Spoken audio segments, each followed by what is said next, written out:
actually got a little bit better in the memory care because he was surrounded by people as opposed to being, at home. So Yeah. to me, I went through it. I understood it. We've done a bunch of research on it. I'm with you 100%. I think it is the big new wave of real estate investing for people that should be very stable and profitable for people. Welcome to the Next Level Income Show, where it's our goal to take your income, your investments, and your life to the next level. I'm your host, Chris Larson. If you haven't yet, get a copy of our book for free at our website, nextlevelincome.com. That's www.nextlevelincome.com. Just click on the book link, and I'll even send you a copy if you put your address in. On today's show, we have Kevin DeMeritt. Kevin is an international business and economic expert with deep experience in financial markets and interest rate change. Kevin started his international banking career at the WFI Corporation. Building upon this experience and his analysis that indicated gold would be a safe haven for investment, in 1997, he founded Lear Capital. Since its founding, Lear Capital has grown to be one of the nation's largest precious metals companies.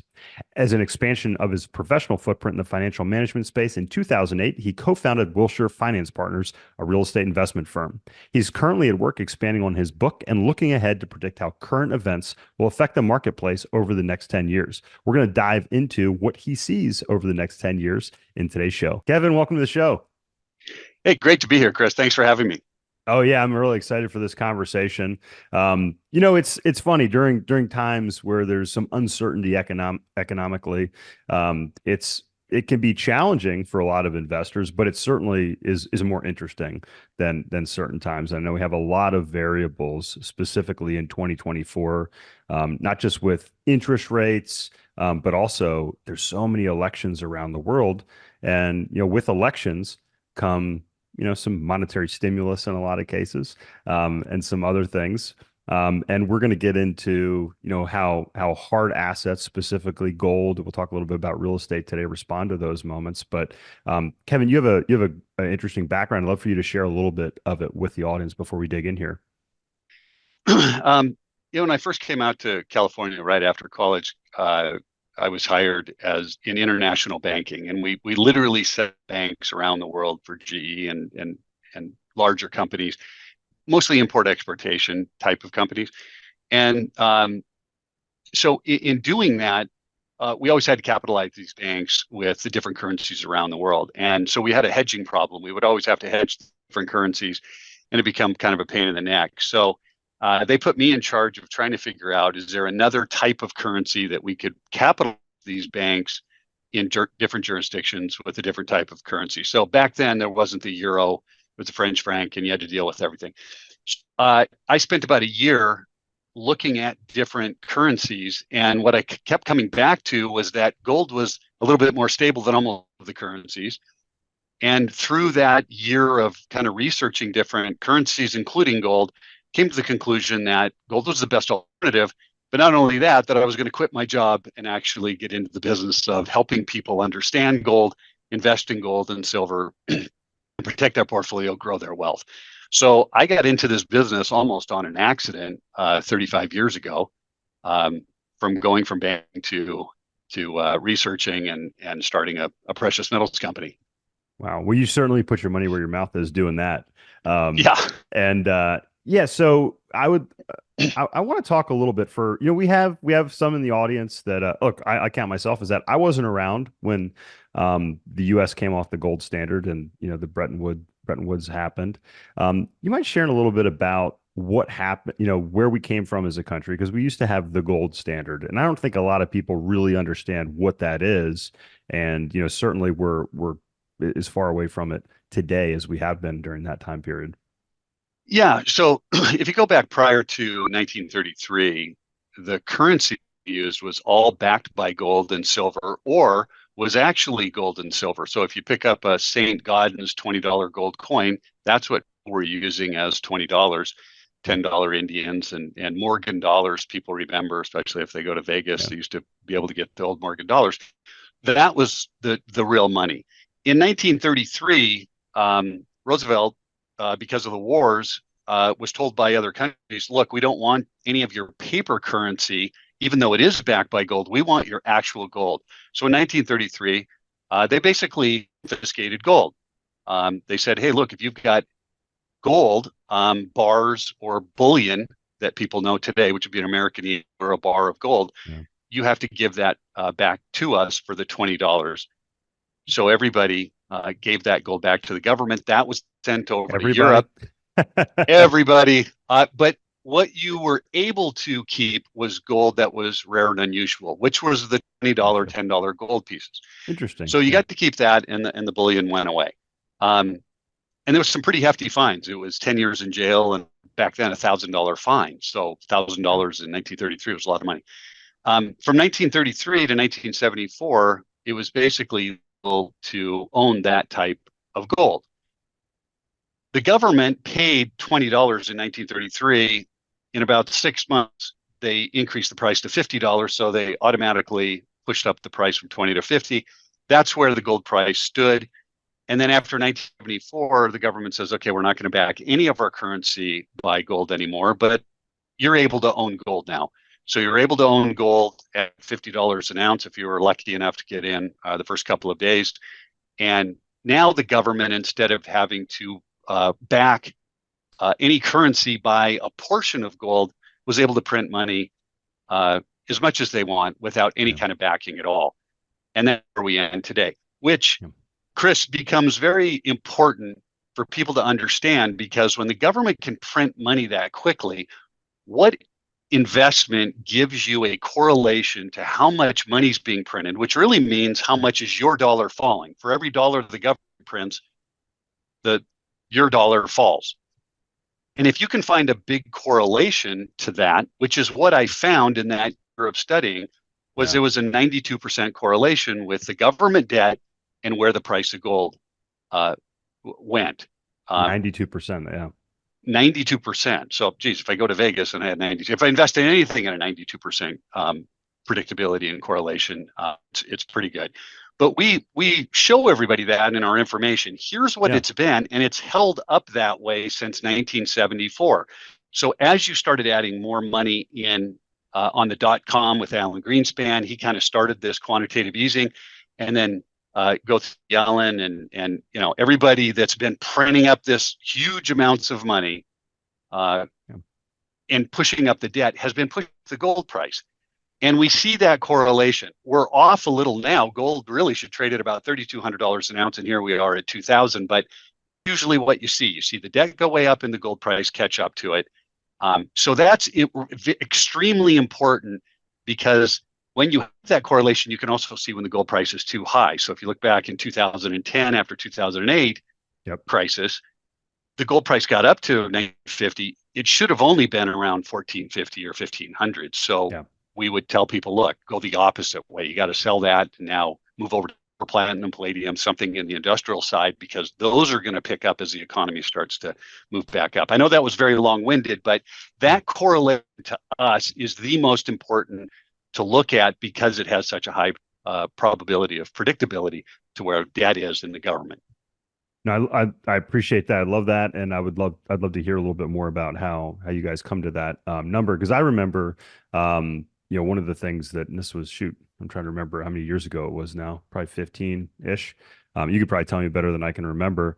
But it costs less to buy gold than it costs to mine it out of the ground. The cost to mine it. I think it was like around 12 or 1,400 at that point, and I was buying it for about 20% discount. I was like, hey, this makes sense to do that. How do you figure out those numbers, Kevin? Yeah, so we take you take the amount of physical gold that's available right above ground, which is fairly predictable. I mean, there are some countries we can't tell 100%, but you can get a fairly accurate picture. And then let's stop right there. It's predictable. And about how much are we adding to the gold supply per year, approximately, through mining?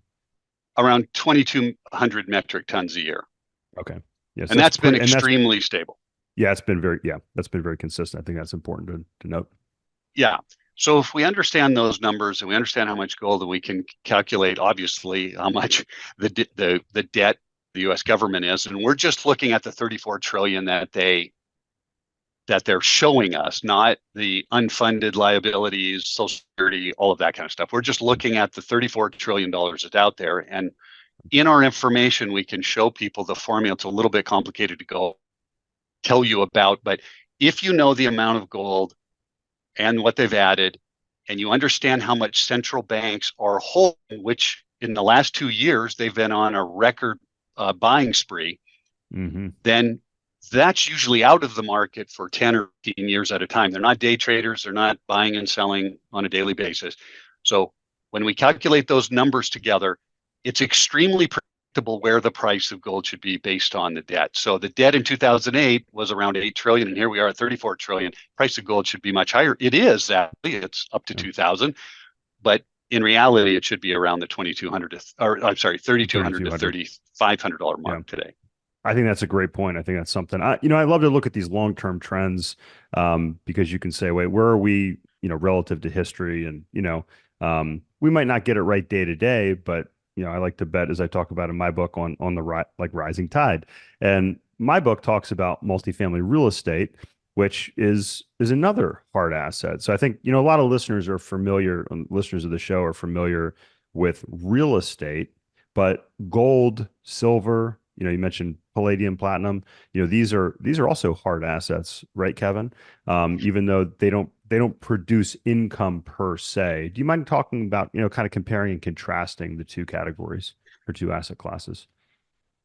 And you and I had a little conversation. I have a real estate company as well, so it's easy for me to kind of look at both of these things. Look, the real estate's going to produce, income, but we have basically the same supply demand dynamics. If you look at real estate, just the coastal real estate, well, okay, we can't make any more coastal real estate, so you put an increased demand on that fixed supply. What has to happen to price? It's the same. Econ 101. Right. And it's the same with precious metals. The increase in the amount of supply of precious metals each year at around 2,200 metric tons is very small compared to how much gold is out there. So you can basically say that we have this fixed supply of gold with a little tiny increase. And if you put an increase in demand on a fixed supply, it happens to price. That's why the debt matters. You're creating money out of thin air, and that money is going to go somewhere. And the percentage of that money goes to the precious metal side is going to push that price up much higher if you started increasing debt that much. It's the same with real estate. The real estate values haven't, in 2008, they went down because of an enormous amount of debt, specifically in real estate. But if you look today, you wish you would have held on to that real estate because it's even higher. And if we look at to be fair, there was deflation during that time. So it does make sense that, certain assets that hold up in inflationary times would potentially go down somewhat in value. Absolutely. And if they raise interest rates a little bit, then some people can't afford. So you've got things that you need to pay attention to. So when I look at the real estate market, we had an enormous amount of real estate investors that invest because, like you just said, they like tangible assets. What they liked about it in 2008 was one of two things. Well, it was one thing, liquidity. Because their real estate had fallen, maybe their loan was too big and they had to come up with some additional money to down the bank and keep that piece of real estate. So it worked out well there. Gold is extremely liquid. And then for the guys that, had a piece of real estate or a portfolio of real estate, and they wanted to buy more at these depressed prices, they just used their gold holdings to, which was at a much higher price at that time, and then go, purchase some real estate. But what they enjoyed about it was the liquidity. Real estate was down, the stock market was down a little bit. Gold typically has an inverse relationship to that. So they were able to sell it at a higher price and have something extremely liquid. Yeah, no, and you make a good point. I think, a lot of investors that understand this, that aren't just in the stock market or the bond market, which, I mean, we saw the 60-40 portfolio really break down here in the last year or so, when it didn't actually work. But, I think a lot of investors understand the value of gold when it comes to diversification and in a lot of ways and doing that. And look, just to underscore your point, Kevin, if the price of gold is in dollars and there's more dollars, then the price of gold is going to go up in terms of dollars. So, I think a lot of people, it's a very simple metric when it comes to that. And I love when you look at the chart, like you said, starting at $50 an ounce, and the price of gold just goes up exponentially, and it goes up exponentially. You can overlay the debt of the U.S. government right on top of that. It's almost a perfect correlation, as you mentioned. Yeah, that's right. And people always ask me, well, what happens when the government, stops printing the money, right? When they slow this thing down. Well, I would first love of to see that. yeah, no, I would love to see it too. But I tell them it's impossible. It's absolutely impossible for the government to stop printing money. Yeah. I give them this example, and I think that it'd help your listeners. It takes a couple of minutes, but I think it's important for people to understand. Yeah. So you and I live on an island. You're the banker, and somehow you got all the money, right? And I like we the way the use, story starts already. yeah, no, yeah. And we use shells as money, and there's 10 shells on the island. Yeah. And I come to you and I said, Chris, I've got this incredible idea to start a business. I need 10 shells to start the business. You listen and you say, that's fantastic. Here's your 10 shells. I'm going to charge you 10% interest. Okay, fine. I go out, I spend the shells in the economy. And by the end of the year, my business was so great that I get the 10 shells back. And I come to you. I say, Chris, here's your 10 shells back. And you say, that's great, but I'm going to repossess your company. Why? Because I can't come up with a 10th or 11th shell for the 10% interest. We only have 10 shells on the island. So you as the banker has to print up that extra shell so that I'm able to pay you back. The government can't stop printing money because of interest. So the interest on our debt now sits at $1 trillion a year. They at least need to print that up, plus all the interest that you and I and everybody else needs to be able to pay back the interest based on what the money supply is. So that's why I love gold. If the government can't stop printing money, then I know that over time, 3 to 5 years, the gold price should start going in the upward right direction. So should real estate. All the tangible assets that have a fixed supply should go up over time. How much? That's what you have to determine, and when's the best time to buy. But you've got a real great opportunity and chance with high probability that you're going to get higher prices. Yeah, no, I mean, just kind of to build upon that. So, one of the discussions that comes up with investors and our coaching clients, repeatedly, Kevin, is that of qualified retirement plans. And I'm not a huge fan. There are some circumstances I think they make sense, but, and this is the explanation that I have.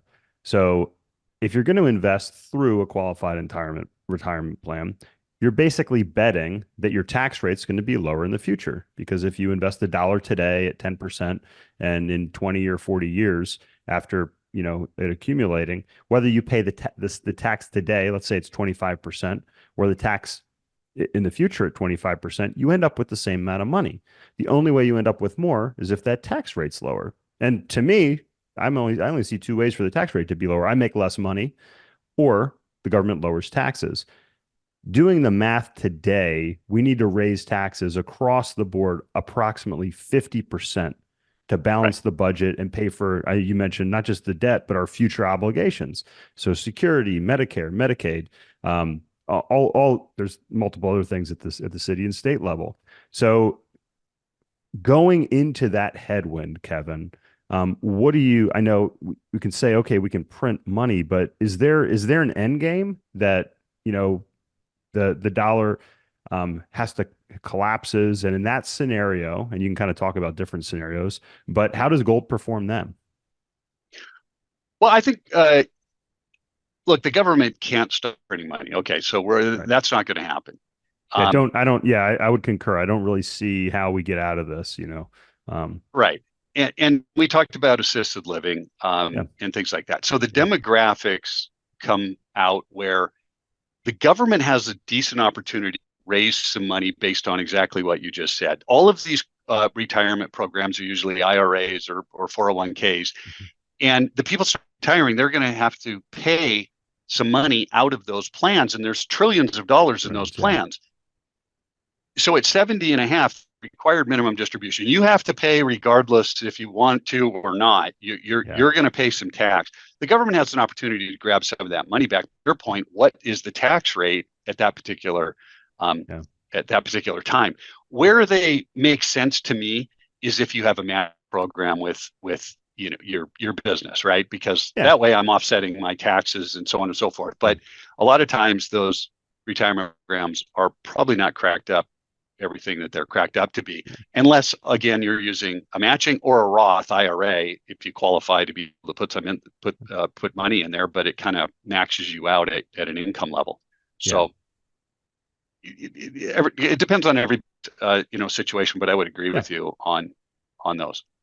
Yeah, and I think a lot of listeners, I mean, look, there's certainly a wide swath of the population, that their income is going to go down in retirement. They're going to dip into Social Security. Most of our listeners, though, they're building a wealthy future for themselves. They're building assets, and trying to look for ways, and this is the reason why I have this conversation, to plan, for circumstances where they can put themselves in a beneficial position. So we're gonna share with the audience some of your resources so the audience can figure out, how can they kind of predict the price of gold in the future.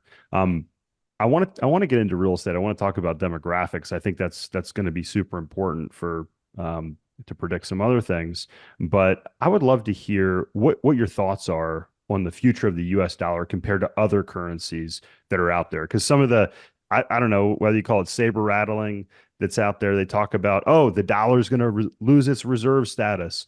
China's going to rise, and I think there's a demographic undercurrent in China due to the one-child policy that I would argue against that. But where do you see the U.S. dollar going from here, Kevin?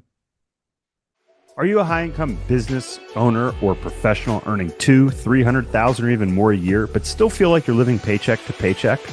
Are you comfortable working until you're 65 or 70 to retire? Or do you want to achieve financial independence and live life on your own terms? You could join myself and Matt Four and learn how we both became financially independent in our early 30s.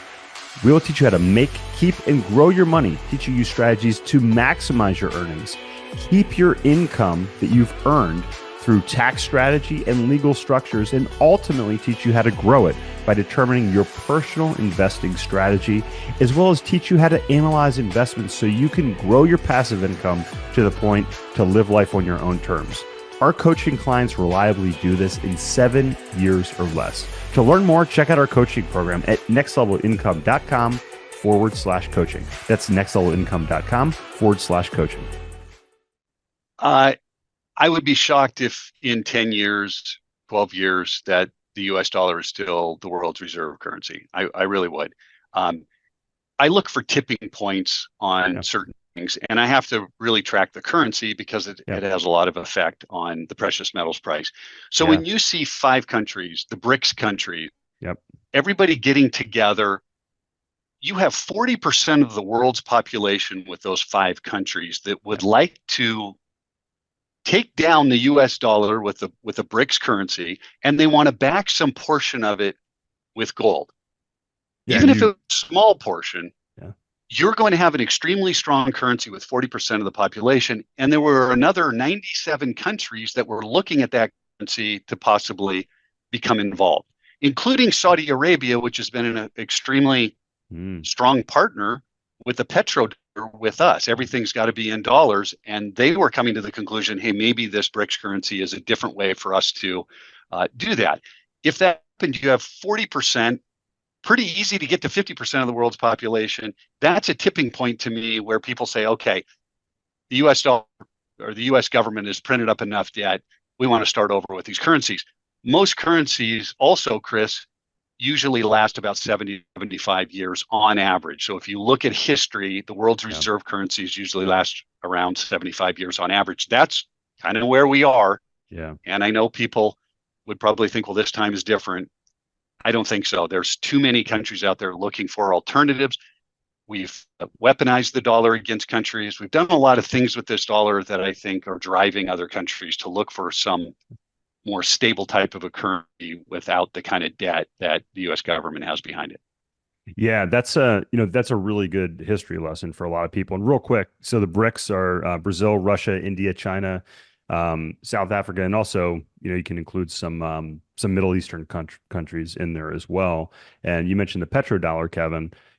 Basically, oil trades in dollars around the country. Now, I think Russia is now, in the past year with the conflict, they've started to trade in rubles, if I'm not incorrect on that, which is kind of maybe one of the first legs of the stool to fall.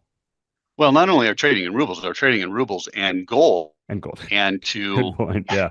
and to stop the fall in the ruble when we had all the sanctions against them, they backed a portion of the ruble with gold, which then made it skyrocket back up. So again, the BRICS countries, including Russia, which is part of it, uh, are looking at the gold to back some portion of its currency. Let me tell you something, Chris. That would be, in my opinion, the greatest transfer of wealth in the history of nations. Mm. Because if you thought about our trade deficit's about $1 billion deficit. Yeah. If you traded in just gold instead of paper dollars, this would make the difference. $1 trillion of our gold would leave and go to other countries because of the deficit, and we would get toys and cars and everything that's depreciating back. Yeah. So if you just did trade, well, if you thought about it in real estate, we would be giving away $1 trillion in real estate, U.S. real estate, to other countries if we traded in real estate. That's real. When you're trading in paper, it doesn't You don't feel it. mean. Yeah. But if they backed some portion of that BRICS with gold, and that became the world's reserve currency, that means whatever portion that they backed by would be real money leaving the United States. That would be devastating. It's a very smart move if it happens on their side, not on our side. Yeah, no, that's I think that's a massive point that you just made there, and I think it's something that if you're an investor, it's something that we need to keep an eye on. I want to get to two more topics. I know I briefly touched on it. What led me into I spent most of my career in the medical device space, and what led me there was demographics. I said, hey, baby boomers are wealthiest generation in history, most active generation in history. They're going to want to stay active. They have money to continue to do that. What are they going to do to stay active? They're going to have hip, knee replacements, surgery. So I got into that space. I was dealing in real estate as well, but just single family rentals. And when I learned about the demographic wave coming in, specifically in the millennials and retirees, I got into multifamily real estate. And I know you and I touched on this before, but I look at the next demographic wave coming, and we hear about the silver tsunami. Well, these 10,000 baby boomers are going to start turning 80 here in the next couple of years, and it's not going to stop for about 20 years. And we simply don't have enough housing, and specifically senior housing, for these individuals. What are your thoughts on the demographic silver tsunami that's about to hit us, Kevin? Oh, I think that's the number one place that, my other company, Wilshire Finance Partners, that we look at. I mean, we lend to people that are either building or purchasing assisted living, memory care, things like that, nursing homes. And that's been our focus for the last 3 years. I believe that that's going to be one of the safest loans you can make. If your parents need a place to go, usually the kids find a way to pay. That should grow exponentially over, like you said, the next 10 years as people start to go in. And what's unique about it, Chris, is people end up going into the assisted living, and about 5 or 10% of those people then go into, the memory care, and that big growing section of this as well. So, everybody wants to take care of their parents. It's a nice way of doing it. My mother went into one. She didn't want to go. And finally the state came along and said, hey, look, you got to put her in something here because she can't be at home. And I hire a nurse for $24,000 a month to sit there and, be a full time. But, she went into the home, then went into memory care. Actually got a little bit better in the memory care because she was surrounded by people as opposed to being, at home. So to me, I went through it. I understood it. We've done a bunch of research on it. I'm with you 100%. I think it is the big new wave of real estate investing for people that should be very stable and profitable for people.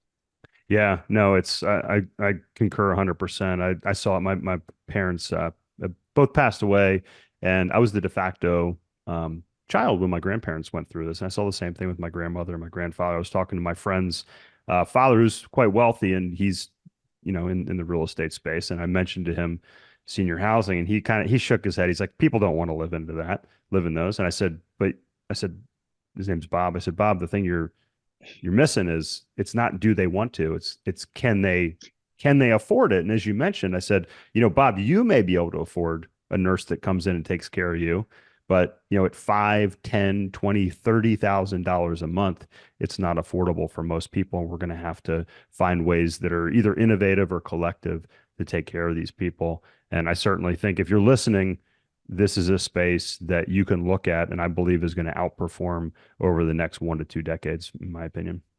I absolutely Yeah. am with you on that. Yeah. 24,000 was the amount in Montana. I mean, you and I spoke before. Yeah. This is Montana. That's where my mom lives. Yeah. 24,000 a month to have a nurse, basically Yeah. full time. And the state said, look, it's either that or she has to go someplace because Yeah. she's not capable of taking care of herself. And Yeah. so I think some people are going to go, and just the amount of people who Yeah. want to go. My mom didn't, but ended up enjoying it when she was there. Yeah. That it's going to be a big home run for, I think, a lot of people. We've been seeing it over the last couple of years. People Yeah. just been building and building and building and building, and a lot of the units are full before the building's done. The people have already reserved the space Yeah. for their parents in certain locations. So Yeah. there's a lot of demand out there. Yeah, it really is breathtaking. Yeah, so we'll continue to talk about that topic here in the future on this show. The last thing I want to mention, Kevin, um, when this show airs, we should have just hit the next Bitcoin halving. And, we've been talking about gold and hard assets, and a lot of people talk about Bitcoin as quote unquote digital gold. What are your Yep. thoughts on Bitcoin? Does it have the same benefits as gold? Is it a flash in the pan? I would say that, hey, some of the things you just said about gold, we know how much is out there in terms of Bitcoin. We have a supply that we know is consistent. So when people say it's digital gold, I can see the consistencies there with that argument. Yeah, I've always liked Bitcoin. I think it's a great alternative investment for some people. It's like stocks. Look, you should own some stock. How much? Completely up to you and your financial advisor. You should own gold. You should own some Bitcoin. You should own some real estate. Diversification. Don't put all your eggs in one basket. So, I'm a believer in Bitcoin. I'm a bigger believer in it now because at least you have some security that it's not a security from the SEC, right? When you're Excellent point. Yeah. Yeah, some of these other coins, you could wake up and it's another XRP or whatever that coin was. I can't remember off the top of my head. But they're calling half of these things securities, Yeah. and you just don't know if you can Chris trade them. Larson, by the way, different Chris Larson. He's the one that came up with Ripple XRP.